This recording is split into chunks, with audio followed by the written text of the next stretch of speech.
வேலைக்கு வரமாட்டேன்னு சொன்னதுக்கா வேலைய விட்டு தூக்கிட்டீங்க? அப்படி இருக்கு என் கதை. இருங்க தெளிவா சொல்றேன்.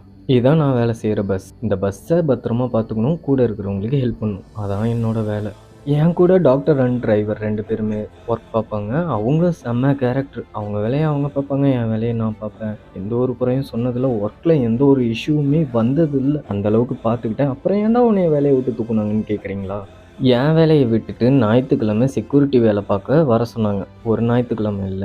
பொங்கல்லேருந்து வர ஞாயித்துக்கிழமை எல்லா இதுலயுமே செக்யூரிட்டி வேலை பார்க்க சொன்னாங்க. என் வேலைய விட்டுட்டு இந்த வேலைய பார்க்க முடியாது சார்ன்னு சொன்னதுக்காக வேலைய விட்டு தூக்கிட்டாங்க. இவங்களுக்காக ஒர்க்கிங் டேஸ்ல எவ்வளவோ டைம் ஸ்பெண்ட் பண்ணியிருக்கேன். டைம்லாம் பார்க்காம வேலை செஞ்சிருக்கேன். அதெல்லாம் கொஞ்சம் கூட பார்க்கல. ஈகோனால தூக்கிட்டாங்க. ஸோ வேலை போச்சு. கவலை இல்ல. நிம்மதியா தூங்கணும். இதுக்கு மேல யார்கிட்டயும் வேலை செய்ற மாரி ஐடியா இல்ல. ஓனா மேனுஃபேக்சரிங் ஸ்டார்ட் பண்ணணும். அண்ட் பிசினஸ் மேக் பண்ணணும்.